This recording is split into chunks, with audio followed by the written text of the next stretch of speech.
Hello everyone, welcome to my channel. In this video we are doing previous year question of chapter area under the curve, जो कि application of integration में आता है. हम किसी भी कर्व के अंडर का एरिया निकाल सकते हैं through the method of integration. ठीक है, ये जो क्वेश्चन है वो हमेशा आता है. ठीक है, सेक्शन डी का क्वेश्चन है ये. 5 मार्क्स कंटेन करता है ये क्वेश्चन और ये कंपल्सरी क्वेश्चन है, हमेशा आता ही है, तो इस बार भी आएगा ही. सो अगर आप प्रीवियस ईयर क्वेश्चन कर लेते हैं इस चैप्टर के, तो आप जो भी क्वेश्चन बोर्ड में भी अपीयर होगा आप वो सारे क्वेश्चन सॉल्व कर पाएंगे. ठीक है, तो हम स्टार्ट करते हैं. हमारा फर्स्ट क्वेश्चन है, make a rough sketch of a region x y where y is greater than 0 less than x square plus 1.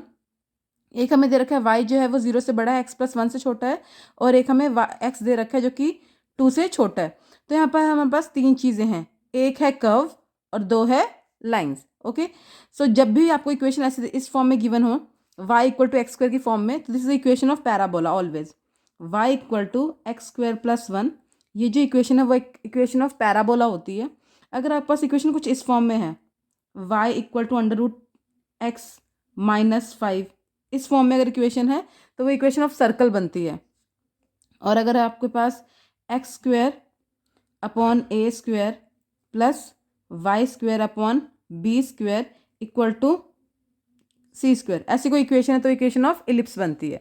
ठीक है, तो हमारे पास यहाँ पे इक्वेशन किस फॉर्म में है, इस फॉर्म में है, तो ये इक्वेशन ऑफ क्या है, पैराबोला. यानी पहली कर्व जो है हमारे पास वो क्या है, पैराबोला, जो हमने ऐसे बना ली है. अगर यहाँ पे 1 ना होता तो ये पैराबोला मेरी ओरिजिन को टच करता, पर क्योंकि यहाँ पे 1 है तो इस पैराबोला का जो फोकाई है वो कहाँ पे है, वाई इक्वल टू 1 पे है. तो हमने ये पैराबोला बना ली. एक दूसरी जो हमें दे रखी है वो लाइन दे रखी है, और वो लाइन क्या है, वो है line y equal to x plus 1. ठीक है, ये हमें लाइन दे रखी है एक, जो हमने कुछ ऐसे ड्रॉ कर ली है. जब x की वैल्यू 0 पुट करेंगे हम यहाँ पे, तो y कितना मिलेगा हमें, 1. तो when x is 0 y is 1, when x is 1 y is 2, when x is 2 y is 3. तो हमने एक लाइन ऐसे ड्रॉ कर ली है. और हमें जो तीसरी लाइन गिवन है वो क्या गिवन है, वो हमें गिवन है x is less than equal to 2. यानी x जो है वो 2, एक्स की वैल्यू कितनी है 2 और y क्या है 0. तो हम y एक्सिस के पैरेलल एक लाइन ड्रॉ कर लेंगे x इक्वल टू 2 पे, हमने बना ली. ठीक है, हमें निकालना है कैसा रीजन जो इन तीनों से बाउंडेड है. तो फर्स्ट रीजन ये रहा, सेकेंड रीजन ये है. ठीक है, तो अगर आप यहाँ से यहाँ देखो तो यहाँ से यहाँ कौन सी इक्वेशन के नीचे आ रही है, कर्व, कर्व के नीचे आ रही है. जो हमारा एरिया आ रहा है वो कर्व के नीचे आ रहा है. यानी हम लिमिट 0 से लेकर 1 तक यूज़ करेंगे कर्व की इक्वेशन, और 1 से लेकर 2 तक यूज़ करेंगे लाइन की इक्वेशन, क्योंकि जो हमारा रीजन एरिया आ रहा है वो किससे बाउंडेड है, लाइन से बाउंडेड है. और यहाँ पे जो एरिया आ रहा है वो हमारा कर्व से बाउंडेड है. ठीक है, तो हम दो तरह का एरिया लेंगे. पहले हम लेंगे एरिया ऑफ कर्व जिसकी लिमिट होगी 0 to 1, और जो हमारे पास इक्वेशन ऑफ लाइन होगी उसकी लिमिट होगी 1 to 2. ठीक है, क्योंकि हम एक्स एक्सिस के अलॉन्ग इंटीग्रेट कर रहे हैं, ये जो डिस्टेंस है वो किसके अलॉन्ग है, एक्स एक्सिस की अलॉन्ग है डिफरेंस. तो हम लिखेंगे कैसे अपने इंटीग्रेशन को, हम लिखेंगे integration 0 to 1 y dx plus integration 1 to 2 y dx. ठीक है, हम दो इंटीग्रेशन लिख देंगे. अब देखो 0 to 1 y dx में इक्वेशन ऑफ कर्व यूज करेंगे, वो कितनी है, एक्स स्क्वायर प्लस 1. तो यहाँ पुट कर देंगे x square plus 1 integration from 0 to 1 dx plus यहाँ पे जो आएगी इक्वेशन ऑफ लाइन आएगी, यहाँ पे लाइन है हमारे पास, यहाँ पे क्या हमारे पास curve. Okay, so equation of line क्या है, एक्स प्लस 1 dx. ठीक है, लिमिट क्या है इसकी 1 से 2. हम इंटीग्रेशन करेंगे, हमें पता है एक्स स्क्वायर की इंटीग्रेशन कितनी होती है, एक्स क्यूब अपॉन 3, पावर में 1 ऐड हो जाता है और डिनोमीटर में भी सेम चीज़ आ जाती है. 1 की इंटीग्रेशन क्या होती है, x. ऐसे अगर हम इसकी इंटीग्रेशन करेंगे तो हमें मिलेगा एक्स स्क्वायर बाय 2, और इसकी इंटीग्रेशन करेंगे तो हमें मिलेगा x. तो हमारे पास कुछ ऐसा बन जाएगा, x cube upon 3 plus x. Okay, limit जो होगी वो होगी 0 to 1 प्लस ये हो जाएगा x square by 2 plus x, limit हो जाएगी 1 to 2. ठीक है, now will substitute on limit. यहाँ पे हम अपर लिमिट ही पुट करेंगे क्योंकि लोअर लिमिट तो हमारे पास 0 है, तो 1 पुट करेंगे तो हमें मिल जाएगा यहाँ पे 1/3 प्लस 1. ठीक है, लोअर लिमिट तो इसकी 0 ही है, प्लस अगर हम यहाँ पे पुट करेंगे अपर लिमिट क्या है हमारे पास 2, तो 2 का स्क्वायर कितना होता है 4, नीचे कितना आ जाएगा 2, प्लस यहाँ पे 2 पुट करेंगे माइनस लोअर लिमिट क्या हो जाएगी 1/2 प्लस 1। ओके, 4 से 2 कैंसिल, यहाँ आ जाएगा 2, 2 प्लस 2 कितना हो जाएगा 4। तो हमें क्या मिलेगा यहाँ से, इसको सॉल्व करेंगे हमारे पास हो जाएगा 4/3।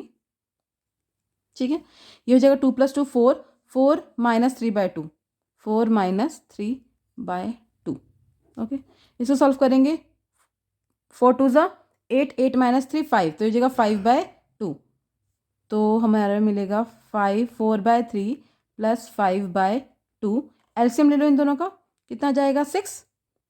ठीक है, 6 को 3 से डिवाइड करेंगे 2, 2 को 4 से मल्टीप्लाई करेंगे 8, 6 को 3 से डिवाइड करेंगे 3, 3 को इससे मल्टीप्लाई करेंगे 15।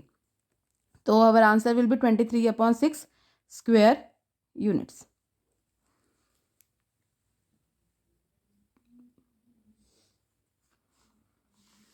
So this is the first question of area under integration. Okay, let's do another question. So our next question is, using integration find the area of a region bounded by the line y minus 1 equal to x and the x-axis and the coordinates of जो दे रखे हमें वो x equal to -2 से लेकर x equal to 3 तक दे रखे हमें पास coordinate. Okay, सो यहाँ पे हमारे पास दो तरह की लाइन बन रही है, एक बन रहा है y-1, अगर ये -1 को उस तरफ लेके चल जाएंगे तो y की वैल्यू क्या मिल जाएगी x+1, और x की वैल्यू एक -2 दे रखी है और एक x की वैल्यू 3 दे रखी है। तो x की वैल्यू -2 पे हमने एक लाइन बना ली, x इक्वल टू 3 पे हमने एक लाइन बना ली, और एक हमने लाइन बना ली y इक्वल टू x+1 जो कि कुछ ऐसी बन रही है। ठीक है, क्योंकि यहाँ पे दो रीजन है, यहाँ पे जो हमारा एक्स एक्सिस नेगेटिव है और यहाँ पे जो हमारा एक्स एक्सिस पॉजिटिव है। तो यहाँ पे जो इक्वेशन बनेगी वो बन जाएगी y इक्वल टू -x+1, क्योंकि नेगेटिव एक्स एक्सिस है। यहाँ पे जो इक्वेशन बनेगी वो बनेगी y इक्वल टू x+1। तो हमें क्लियरली दिख रहा है ये जो लाइन है, ठीक है, वो दो रीजन बाउंड करती है, एक रीजन इस तरफ नेगेटिव एक्स एक्सिस की तरफ और एक जो रीजन है वो पॉजिटिव एक्स एक्सिस की तरफ है। तो हमारा जो रिक्वायर्ड एरिया होगा वो एरिया ऑफ इंटीग्रेशन होगा दो रीजन का, एक है नेगेटिव एक्स एक्सिस और एक है पॉजिटिव एक्स एक्सिस। तो जो हमारा रिक्वायर्ड एरिया होगा, ये required area that will be equal to, क्या करेंगे हम इंटीग्रेशन करेंगे कहाँ से, -2 टू -1, और हमारी इक्वेशन क्या होगी -x+1, क्योंकि ये नेगेटिव एक्स एक्सिस है इसलिए हमने इक्वेशन को नेगेटिव लिया है, रिमेंबर। सो -2 टू -1, जो -2 है नेगेटिव में जो बड़ी वैल्यू होती है वो एक्चुअल में लोअर होती है। सो -2 से हम -1 तक इंटीग्रेट कर रहे हैं। ठीक है, और हमारे पास इक्वेशन क्या आएगी y dx, why we are doing y dx क्योंकि हम जो एरिया ले रहे हैं वो किसके अलॉन्ग ले रहे हैं, एक्स एक्सिस के अलॉन्ग ले रहे हैं ऐसे। ठीक है, हमारा जो एरिया मिल रहा है वो एक्स एक्सिस के अलॉन्ग मिल रहा है। अगर हमें डी वाई लेना होता तो एरिया कुछ ऐसा आता वाई के अलॉन्ग, पर हमारा एरिया आ रहा है एक्स के अलॉन्ग। प्लस हमारे पास दूसरा रीजन क्या है, -1 से लेकर 3 तक। सो -1 टू 3, इक्वेशन क्या होगी, वो होगी x+1। ठीक है, पुट कर दीजिए वैल्यू यहाँ पे, -2 टू -1, माइनस ये रहा x+1 dx plus -1 to 3 x+1 dx। इस क्वेश्चन में बेटा यही पॉइंट रिमेंबर करने वाला है कि जब हमने ग्राफ, हमें इक्वेशन तो एक ही दे रखी है y इक्वल टू x+1, लेकिन जब आप नेगेटिव एक्स एक्सिस की तरफ अप्रोच कर रहे हो तो आप -x+1 लोगे, इक्वेशन को नेगेटिव लोगे, और जब आप पॉजिटिव एक्सिस की तरफ जाओगे तो इक्वेशन को y equal to x+1 positive लोगे। This point has to be noted ताकि आप क्वेश्चन में गलती ना करो। ठीक है, अब माइनस साइन इसका कॉमन निकाल लेते हैं। x+1 की इंटीग्रेशन कितनी होती है, x की इंटीग्रेशन होती है x² हमें पता है, 1 की इंटीग्रेशन होती है x। ठीक है, लिमिट क्या है -2 टू -1 प्लस यहाँ पे x अगेन x² आ जाएगा और एक हमारे पास आ जाएगा x, लिमिट होएगी -1 to 3। Okay, now we will substitute the limits.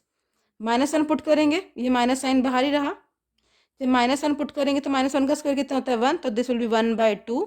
यहाँ -1 पुट करेंगे तो ये जगह -1 माइनस, जब लोअर लिमिट पुट करेंगे तो -2 का स्क्वायर प्लस 4, 4/2, तो this will be 4/2 -2, right. Okay, bracket close, plus जब यहाँ पे 3 पुट करेंगे 3 का स्क्वायर कितना होता है 9, तो this will become 9/2 and this will become 3 minus, when we will put lower limit हमें क्या मिल जाएगा -1 का square again 1/2, this is -1। Okay, so ये हो जाएगा 2, 2 में से 2 गया 0, तो दिस वैल्यू बिकम 0। और 1/2 में से अगर हम हाफ माइनस करें, 1/2 में से अगर -1 माइनस करेंगे तो हमें क्या मिलेगा, -1/2, वो -1/2 इस माइनस का तो हो जाएगा +1/2, तो ये मिल जाएगा हमारे पास 1/2 and this is a 0, okay, plus this is my 9/2 +3, इसको एलसीएम ले लेंगे हम, ये हो जाएगा 6, ठीक है, 2 3 ज़ा 6, 6 + 9 15, this will be 15/2 and this is again -1/2 हो जाएगा, तो ये हो जाएगा +1/2 अगेन, ओके। सो हमें मिल गया, क्या मिल गया हमें यहाँ पे, हमें मिला है एक 1/2, एक मिला है 15/2 और एक हो जाएगा 1/2। क्योंकि ये सारे लाइक फ्रैक्शंस है तो हम इन सबको ऐड कर सकते हैं, 15 + 1 16, 16 + 1 17, so answer will B 17/2 square units, this would be your answer, okay.